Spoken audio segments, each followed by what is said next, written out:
इस वीडियो में हम डिस्कस करेंगे जो नेक्स्ट लेक्चर में हमने किया था उसको ही कंटिन्यू करते हैं। तो यहाँ पर अब जो हमारा सक्सेसिव अप्रोक्सीमेशन जो एडीसी है उसका ब्लॉक डायग्राम है, उसको अब हमें यहाँ पर डिस्कस करना है।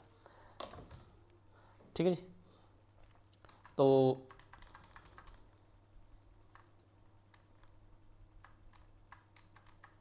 हाँ, ये यहाँ पर 3 बिट वाला है। 3 बिट में टोटल जो क्वांटाइज लेवल बन रहे हैं 8, तो 8 की जो हाफ वैल्यू है वो है 4, तो पहले हाफ वैल्यू से कंपेरिजन किया। ऐसे ही अगर 4 बिट का है तो 4 बिट में 16 बनेंगे, तो 16 में जो पूरे क्वांटाइज लेवल यानी टू द पावर 4, तो उसकी जो हाफ वैल्यू है वो है 8, तो अब 8 से कंपेरिजन करेंगे। ठीक है ना। तो वापस आते हैं, अब यहाँ पर किस तरह वर्क करता है इसको समझ लेते हैं।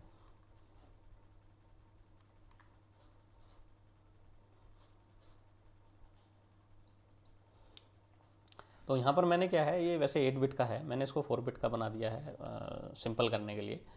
तो यहाँ पर ये जो पहला वाला जो फर्स्ट है ये एमएसबी है, और ये जो फोर्थ है ये एलएसबी है। ठीक है, तो इसको बाकी को हटा दूंगा बाद में, पहले इसको बस समझते हैं।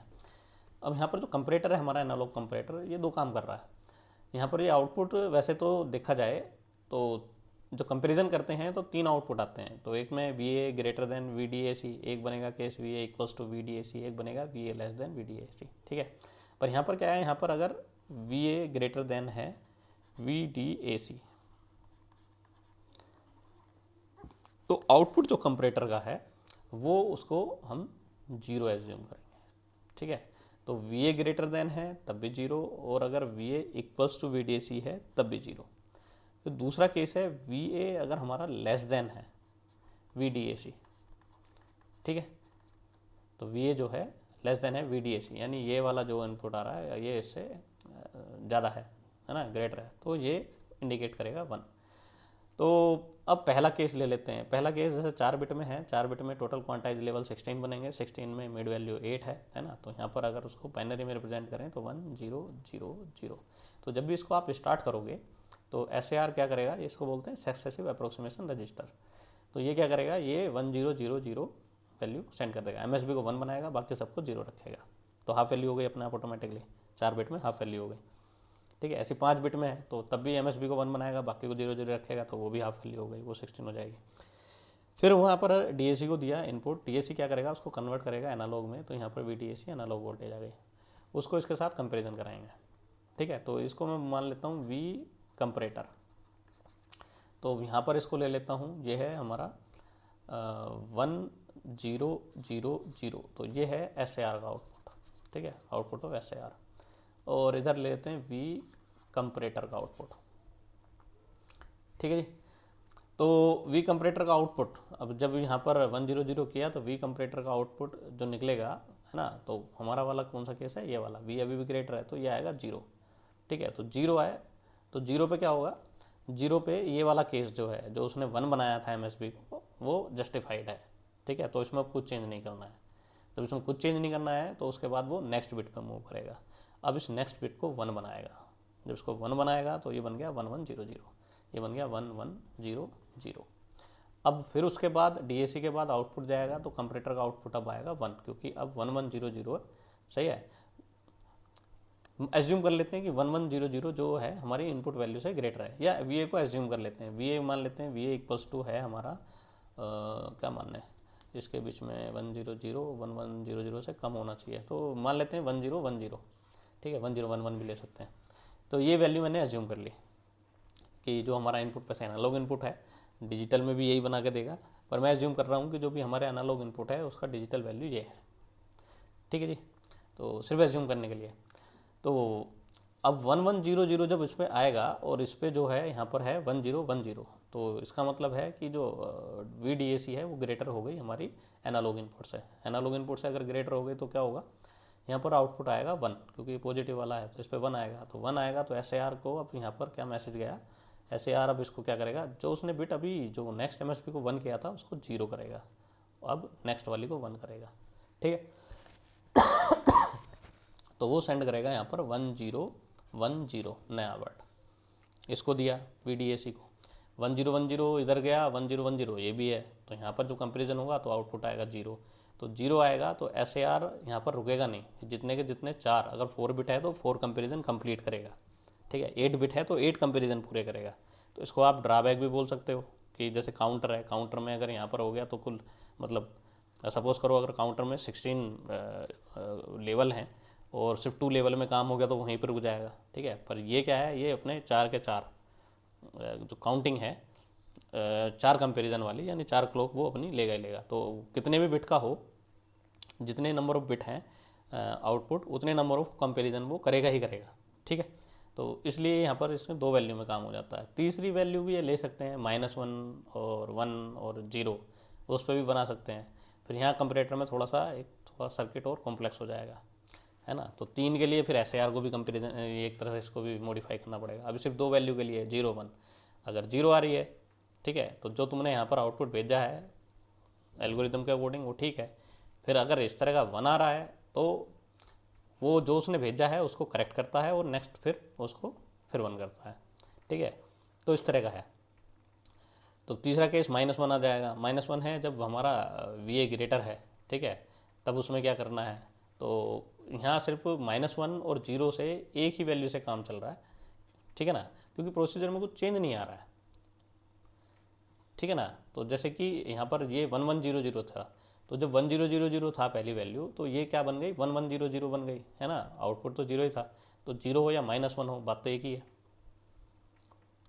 भाई। VA ग्रेटर था ना पहले वाले केस में, 100 जब लिया था तो VA ग्रेटर था VDAC से, ठीक है। तो नेगेटिव वैल्यू आनी चाहिए थी, -1 यहाँ पर लिखते हैं। और जो जीरो लिख के चाहे 0 आए और -1 दोनों में सेम ही काम हो रहा है, 1100 आ रहा है, ठीक है ना। तो अब 1100 दिया, 1100 दिया, तो अब क्या हो गया, VDAC ग्रेटर हो गई। अब VDAC ग्रेटर हो गई तो आउटपुट अब 1 आया। तो 1 आया तो कहने का मतलब है जो उसने डिसीजन लिया था इस बिट को 1 करने का वो गलत है, अब उसको 0 कर देगा, नेक्स्ट वाली बिट को फिर अगेन 1 करेगा। तो ये इसको 1 भी रहने देता प्रीवियस वाले को, अगर कुछ केस इस तरह का आता तो नेक्स्ट को जब भी 1 करता। तो सिर्फ एक ही चेंज करता है कि जो उसने बिट जिस स्टेप में 1 की है उसको वो कंपेरिजन करके चेक करता है कि इसको 1 रखूँ या 0 करूँ। नेक्स्ट को तो उसको हर हाल में, जो नेक्स्ट बिट है उसको हर हाल में 1 करनी है ना। तो इस तरह का है। तो 10 हो गया, क्योंकि जो 1 आया, 1 का मतलब है कि जो हमारा VDAC है वो ग्रेटर हो गया। VDAC ग्रेटर हो गया तो ये वाली बिट अब इनकरेक्ट है, तो इसको 0 कर देगा और नेक्स्ट वाली बिट को फिर 1 करेगा, ठीक है। फिर 0 फिर सेंड करेगा, तो 1010 भेजेगा। इधर 1010 है ही इसका जो इसका एनालॉग इनपुट है, इन दोनों का कंपेरिजन होगा तो आउटपुट आएगा 0। तो 0 आएगा तो 0 पे क्या डिसीजन लेता है कि जो हमारा ये 1 सेट किया है वो ठीक है, ठीक है। तो 101 वाला सेट है, अब 1 करेगा, ठीक है। जब 1 करेगा तो फिर वैल्यू 1 आएगी, है ना।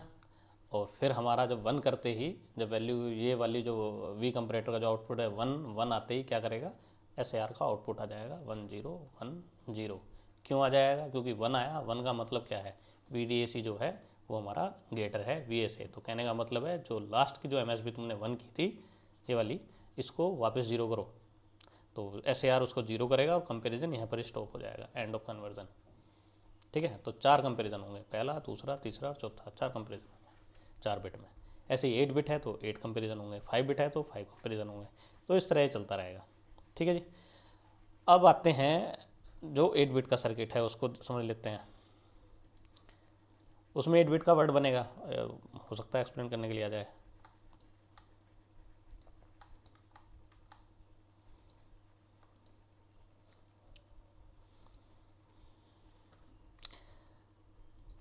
अच्छा, एक चीज़ और है, मैंने इसमें रेफरेंस वोल्टेज, जो रेफरेंस वोल्टेज है जो हम डिस्कस कर रहे थे ऊपर, वो बेसिकली DAC के साथ होती है, सर्किट में नहीं है। सर्किट में बना लेना V रेफरेंस, ये लगा लेना, ठीक है।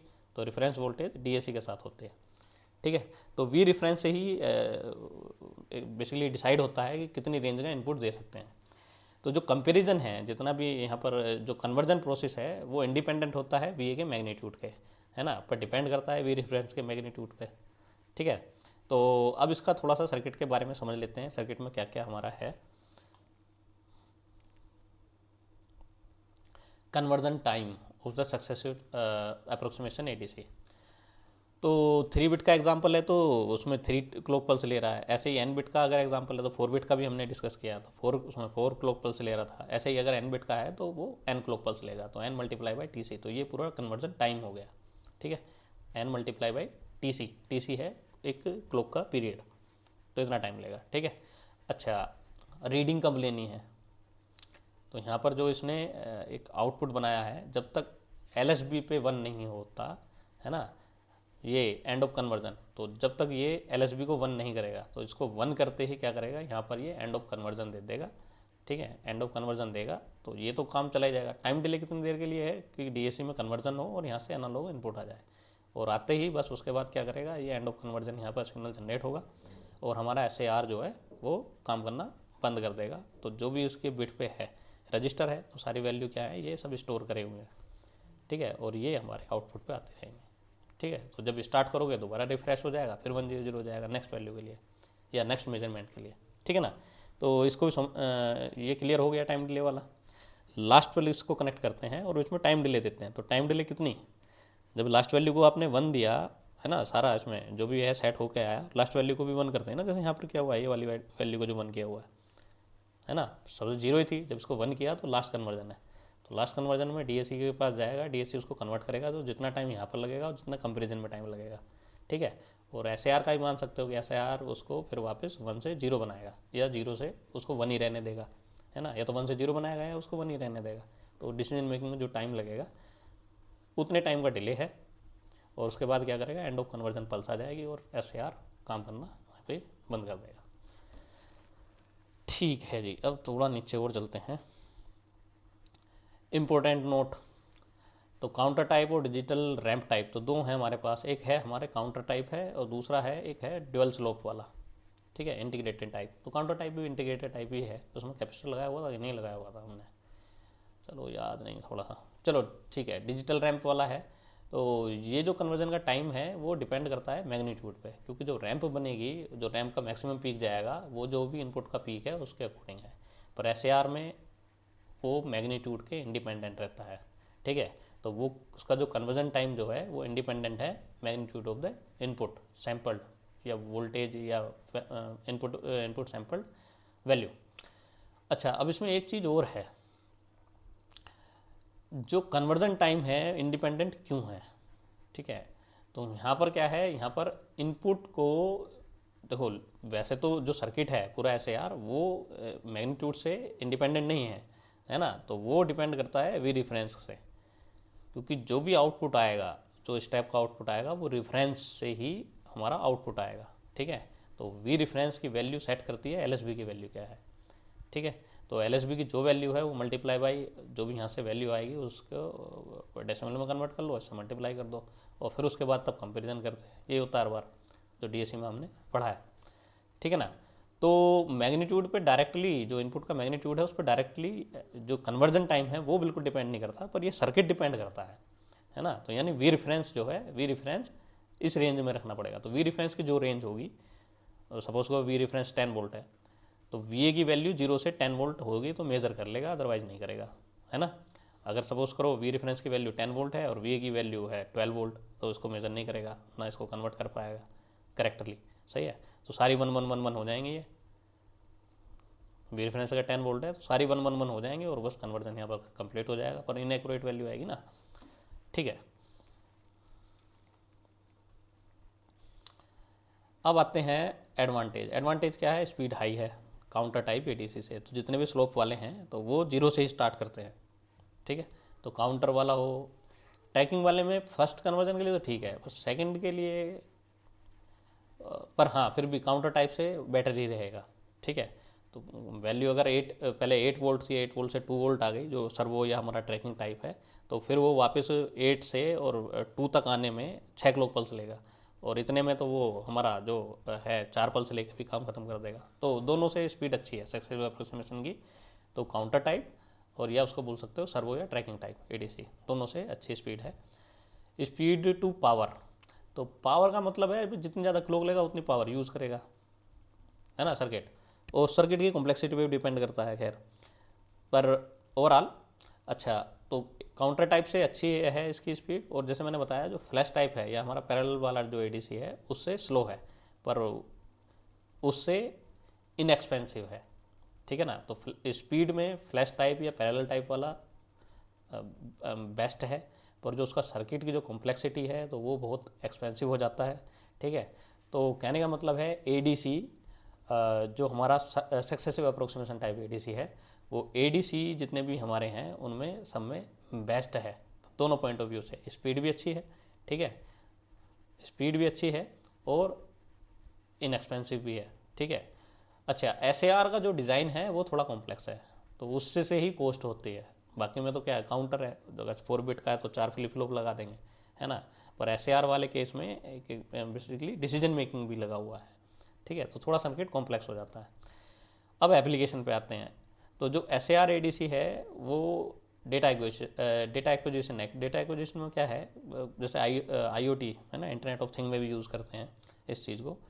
आपको कुछ पीरियड, हर मतलब कुछ सर्टेन पीरियड के बाद आपको डाटा चाहिए, ठीक है ना। तो यहाँ पर लिखा है 15 किलो हर्ट्ज से अगर ज़्यादा है तो उसमें हम इसको यूज़ करते हैं, ठीक है। तो देखो जो हमारा जो काउंटर टाइप एडीसी है, देखो जब भी हम कहीं पर प्लांट में अगर कोई भी डिवाइस लगा रहे हैं तो हम दो चीज़ ज़रूर देखते हैं। एक तो जो हमारे जो प्लांट की जो स्पेसिफिकेशन है उसको फुलफ़िल करे, दूसरा सस्ते से सस्ता हो, है ना। तो जितना ज़्यादा सस्ता हो उतना ज़्यादा उसकी कॉस्टिंग कम आती है। तो अब यहाँ पर डेटा एक्विजिशन टेक्निक में अगर चाहिए हमें 1 घंटे में कुछ चाहिए, है ना, हर 1 घंटे में हमें, जैसे कि अब हम किसी सिटी का टेम्परेचर बता रहे हैं, आईओटी वाले लगाए हुए हैं, तो उसमें ज़रूरी नहीं है कि हम सक्सेसिव अप्रोक्सीमेशन टाइप एडीसी लगाएं। फास्ट एडीसी लगाने की हमें फिर कोई ज़रूरत ही नहीं है ना। तो हम जो भी हमारा अगर स्लो भी है हम उसको भी लगा सकते हैं। पर अगर सपोज करो न्यूक्लियर पावर प्लांट है, वहाँ पर हमें डेटा जो है वो मिली सेकेंड या माइक्रो सेकेंड में डेटा हमारा रिपीट होता ना, बिल्कुल एक्चुअल या रियल टाइम डेटा बोल सकते हो कि वो हमें ऐसा डेटा चाहिए। तो उस केस में आपको जिसकी स्पीड अच्छी है वैसा चाहिए, यानी या मिसाइल सिस्टम है कुछ, वहाँ पर मिसाइल की जो पोजीशन बताने के लिए या कुछ इस तरह का, है ना, डिफेंस में चले जाओ तो वहाँ पर स्पीड मैटर करती है। तो वहाँ तो हो सकता है फ्लैश टाइप ही यूज़ कर लें कॉम्प्लेक्स सर्किट है, चाहे वो एक्सपेंसिव भी है ना, तो वहाँ पर हो सकता है कि पैरेलल हमारा उसको यूज़ करें, तो स्पीड मैटर करती है वहाँ पर, ठीक है ना। तो इस तरह का है। तो कहने का मतलब है जहाँ पर आपको जो सैम्पलिंग की ज़रूरत है, हायर रेट पे सैम्पलिंग चाहिए, या कुछ पीरियड ऑफ जो टाइम है तुम्हारा वो बहुत कम है, माइक्रो सेकेंड में है, मिली सेकेंड में है, तो वहाँ पर हम इसको जो हमारा SAR successive approximation register type जो एडीसी है उसको यूज़ करते हैं, ठीक है। चलिए इसको भी यहीं रहने देते हैं। वीडियो कैसी लगी तो बताएं, लाइक करें मेरा चैनल, सब्सक्राइब करें, है ना, लाइक करें इस वीडियो को, चैनल को सब्सक्राइब करें, और अगर कमेंट में कोई डाउट है तो कमेंट करें, अदरवाइज अप्रिशिएट कर दें, ठीक है जी। चलो इसको यहीं रोकते हैं। Thank you.